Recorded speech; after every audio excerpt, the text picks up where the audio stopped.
nothing here a little spit shine wouldn't fix. I ought to kill you right now. Not a very private place for a murder? It's the Al Travis Show. Senator Susan Kent in Cleanup and All Nighter. Yeah, but Senator, we don't do this enough because I have to because I got a new Al Travis Show YouTube page. Have you subscribed yet? It doesn't cost nothing. It sounds expensive, but it doesn't cost anything. I run a news outlet that has free subscription, so I get that. But apparently, older people like some of us, when they hear the word subscribe, assume it means you're going to pay for it. Just saying. Yeah, you don't. So get that out of your heads. But to go there and you can subscribe to it and then you can watch it live and all the rest of that. I'm supposed to put it out there because we just kind of kick-started that bad boy on YouTube a week ago, whatever it was. Don't know. So the reason I bring that up, Al, why do you just randomly bring stuff up? Because if you go there and you look at the thumbnail that it created when I sent that there, you and I could not look happier. We are having one heck. I don't know where they grab it or how they decide, but great pick of us having just a great time. Just a ball. I don't think I've ever had that much fun. You're just laughing uncontrollably. I could see tears out of my eyes. I don't even remember the part we were talking about when I took it, but thank you very much. Maybe that was a sarcasm on my chin. So, yeah. That could have been that. That was funny. Okay.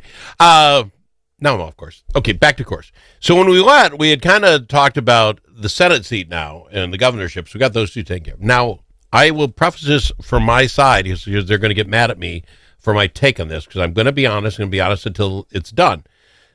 CD2 is now open. This is a big seat. This is going to, again, back to $25-30 million going to be spent here because we're that tight in the House. It has been one of the most flippable, up for grabs, contestable, expensive seats in the country until this last one when Angie won it so big. Yep. So this goes on, and of course it's an open congressional seat. People want to get into that. Your team lines up. Yeah, and your team lines up people you have heard their names from before. I mean, Aaron May Quaid. All of them. Well, throw a few names out for me. I'm trying to look at the list here. I'm going to get them wrong. Aaron May Quaid, who is currently in the state Senate and was in the House. Senator Matt Klein, who I served with and, very close. And also former Senator Matt Little, apparently, is a name that keeps showing up on that list. So we instantly get a bunch of, everyone's going to not name brand, but they know them in that district. They know who those are. Yep. And now I turn and I say, all right, Republicans, in the Senate seat, all right, I have one name and I'm going to give him time, but okay, the Royce White guy. Long pause is not for dramatic effect. There's nothing after that. Then you go to the governor's race. Not a long pause, just not a lot of list of anybody you would have heard of before. And now this House seat. The actual Republican threw out Joe Taraba. Where's that story? Just there, morning take today. The GOP chair in that Angie has run against and beaten before. Well, yeah. So here you're in the Minnesota GOP. Here's what I'm talking about. We aren't putting great candidates out. The head of the GOP, and I'm not going to get his name because I'm not going to find it right away. He came out for CD2. I will find it. Joe Ditto. I don't know who he is. Comes out. He says he's confident they can win this as long as it's not Joe Tarab who runs. Shoot yourself in the foot? And I'm not saying this is the guy, but if you're going to sit there and start ripping people who haven't even got in yet and tell them to get, I'm sorry, my side is out of any kind of order whatsoever. We are just shambles. You're shaking your head. It's radio. Yeah. I'm not lying here. This is nutty. Yeah, it's what is amazing to me in this era of Trump, right? Because and a lot of people have described it, right? It's like and a lot of Republicans I know will speak very openly about this, not with a microphone in front of them, right? That you have this group that is, the MAGA Republicans, as some will describe them, who are devoted Trump followers, the values there are often very much at odds with the Republican Party that most of us knew and grew up with, the Reagan Republicans, or what we used to call the Nelson Rockefeller Republicans. I mean, the folks who were How old are you? right, really old. I'm older than you. The Nelson Rockefeller Republicans. Well, Good. no, I mean, Yeah, get a history book. This is the tradition. I have paid attention to politics for a long time. That this is the traditional, Republicans who were small government, truly conservative. We want to make small changes at a time. We don't want to make sudden moves. It spooks markets. Trickle down economics will allegedly help everybody. And because, frankly, and I, as a Democrat, I will say, I think that was always a very false premise and has been shown not to be true. And that's part of why a lot of Republicans, in the generic sense, got frustrated with the traditional Republican positions and have accepted this, sort of extreme populism that is completely at odds with the traditional Republican positions, conservative positions. And so there is a split within the Republican Party that nobody wants to talk about super openly. But when you go to elections, who shows up at caucuses, who shows up for primaries, it tends to be more extreme, invested, emotional, committed people. And that's how you get extreme people on a ballot. And they're the ones who are least likely to be able to win in a general. Okay. And but so people who might be good candidates don't want to. They're hoping this will pass, the fever will break, and it'll go back to being normal. And I say shame on them. I say shame on them. Here's why. This is my Republican Party. Let's say you don't want to run during the Trump midterm because you read the history books. I mean, listen to Susan Kent all the way back to Rockefeller. This is going to be bad, right? It will be bad, and it could be bad. But if you're serious about getting these seats at some time, you have to lay the groundwork. No one walks in off the street and said, I'm Al and I want to be at your vote. Oh, you're a congressman. You have to lay the work. And if you're not willing to do that in the tough times and good times, and I would even share, if someone wants to use my brilliance on this, the Republican Party never has a better chance to change its fortune than what we're sitting in right now in Minnesota. What I mean by that, you had a governor who ran off going for a vice president. That didn't work too well for him. So now he's kind of got back with licking a little wounds. Fine. I don't think he's killed his party. It but wasn't as horrible as people make it out to be. Okay, but that's almost as many votes as the guy who won. Okay, but he lost it. He just came off a loss. He's coming back, and I asked my Democratic friends at the golf course just last week, name the things that are going well. Education, people aren't feeling it. Kids aren't learning so good. Fraud. Come on, Republicans, you win on fraud. This stuff's running rampant. What is it that that you could not run on and say, I can make a difference? So get in the game. This is an opportunity for us to do this statewide, but no one wants to get in the game because we could possibly lose, and I'd rather wait until the best. You know what? We're going to be we'll be Nelson Rockefeller's generation 40 years later because we didn't get in the game. I don't like that excuse. It's a horrible excuse. Get in the game. If you got to fight it out against a MAGA Republican in your primary and all your endorsements, take them to a primary. Do it. My point is, that's a horrible excuse, and I'm ripping my people. I think you're right, but it's wrong. I should write that down somewhere. Right. That I mean, I don't disagree with you, but that's the problem is, and this is the thing that we've talked about.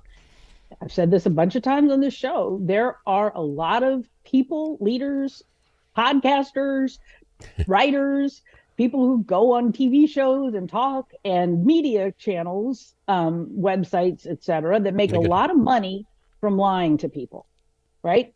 I don't disagree. They convince people. You have to turn CNN off, people. You have to turn it off. She's absolutely correct. Yeah, that's not where your problem is. That is not where your problem is. God, I have fun with you on this radio show. Okay. Go ahead and believe it. And see how well that works for you, because that's the problem. You have a relatively small group of people who, who in this 100-day moment, with all these polls that have just come out, still think everything's going great because they're listening to this very narrow media world that is telling them things that defy gravity. And so when you have that as a real factor in your party, you can't get on the same page to say, if we're going to win, if we're going to, then this is how we do it. So see, and again, maybe the electorate is under the, the fog of Trump, and maybe that's true. But back to the Republicans and either get in or don't. If you don't get in, guess what happens? 5 more state elected positions will go to Democrats again. It'll be another 4 years where you're not in power. Another 4 years to say, now it's been 24 years since you ever had somebody. If you do the same thing with the U.S. House and the Senate, you give that up. Guess what? You're just that much further away from ever having it. If you weren't, your name isn't in there, guess what? You're not the most popular Republican going for it 2 years from now. To give up early and say, I'm going to wait till it's easy, I don't think you're my candidate anyway. I'm just, get in. You could lose. I get it. Let's play the game. And then I could throw Lincoln in your face. That's how old I am. Lincoln lost twice before he won. Take that. You could. Don't laugh. We got to go to break. We'll be back after this. It's Senator Susan Kent. Clean up in aisle 9.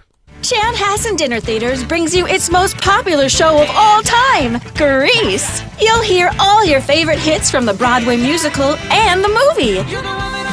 Join the whole gang at Rydell High. We'll sing, we'll dance, we'll bring you back to high school life in the 50s. Poodle skirts, bobby socks, the soda shop, and drive-in movies. Grease! It'll rock your socks off. Order your tickets today. Visit chanhassendt.com. Dust from livestock buildings can be harmful to your animals and to you. Coughing animals can lead to costly vet visits and other serious health problems. Now there's an environmentally safe solution for your dust problems. It's called DustLock. DustLock can control the dust all summer long with just one application. Protect your animals and your health with DustLock. Learn more at dustlock.com.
Easily offended? The Al Travis Show is not for you. The Al Travis Show. All sides are welcome. We've got our Senator Susan Kent on the program with us. Brought it up just at the bottom of the hour. I hadn't all day. The Senate District 6 race, the Eichhorn seat, the election was yesterday. Yeah. I don't think it's shocking. Right. Representative Carrie Hintzman won that race. Is it Heinzman? I don't know. You read in the paper. I didn't get it. Because her husband's in the House. Yes, it is Heinzman. You are correct. I think it's Heinzman. Yeah. I'm gonna remember that, just like the ketchup. Heinzman. All right. There you go. I got to do these things. But she wins. I thought it was two things I thought interesting. First, the paper mentions that she didn't win by as much as Eichhorn did. Okay. He won by 26, 27%. They've got, Yeah. when Trump was on the ballot and everybody and a their brother ran in. I mean, it was a 27. And I do think it's interesting because I did notice that. I mean, I absolutely, know that's a definitely Republican leaning district, but I was curious to see the returns on this one. And from what I understand, Republicans really did go all out on this because they knew it was important. This is what I'm going to talk about. We talked about on the air that if she doesn't win by enough, it's going to say, see, look what's going on. She won by almost 21%. I don't know that the Democrats and allies did, because I think they worked on it, they invested in it, but I also think they, were realistic about it. So if the Republicans put in a whole bunch of effort and the Democrats put in less effort, and the margin was, I think, 7%, 7 points lower than Eichhorn's, that's not a great sign. No, but here's what I think is the difference, and I will rip Heinzman's run, is that you go to special election. Now, there are almost 20,000 people voted, so, I mean, that's much more than I would have thought. 8, 9 would have been normal, but this is a House seat, a Senate seat. The Democrats, if you're looking at talking your Democratic base, you just got it handed to you 2 years ago by 27%. To get 8,000 plus to go out, they had been knocking doors like nobody's business. They had to have been spending their money wisely. Here's Heinzman, and this is why I rip on her, and then I'll let you go. I saw ads for her in Blue Earth, Minnesota, the day of the election, right through the election. It was about Trump. We could do this and we could do that. And, oh, by the way, vote today for Heinzman. Unless it's a money play, Al, send me money. And they didn't ask for money. They said, get out to vote. Why in the world would anybody be spending money down here on a campaign I can't vote for, and I presume when I went across the state? Lazy ad guy, or there's something sneakier, bigger that I don't understand. Your thoughts? I would have to look at the media maps, and because I agree with you as a former media buyer, that doesn't make sense to me at all. I can't figure the math where it's cost effective to advertise in a way that reaches you. So that is strange to me. But you never know. I will say I was the sort of the ultimate decision maker in 2020 because I was still the caucus leader, and we advertised on Metro Media for some markets that were outside of the Metro, and won those seats. So yeah, there can be bleed over. I get that. Yep. There's no way you bled over to Blue Earth, Minnesota, unless there's some cable thing going on. I don't understand. But in reality, it's nothing. Yeah, it doesn't change the Senate. I think this proves the point of what we were just talking about, right? I mean, it is this question of, do you emphasize the Trump MAGA connection, or do you downplay it? And a lot of time that depends on different districts, right? Yeah. And who's in those districts. But people inside the Republican Party understand that the Trump MAGA argument messaging is a double-edged sword with I don't disagree. But anyway, this changes not much. Instead of 34-32, it's 34-33. The Senate is still run by the Democrats, and everyone is voting on party lines, except for some crazy little bill that means nothing. Everyone is literally going by party lines on all the big things. What are your thoughts with my last 3 minutes?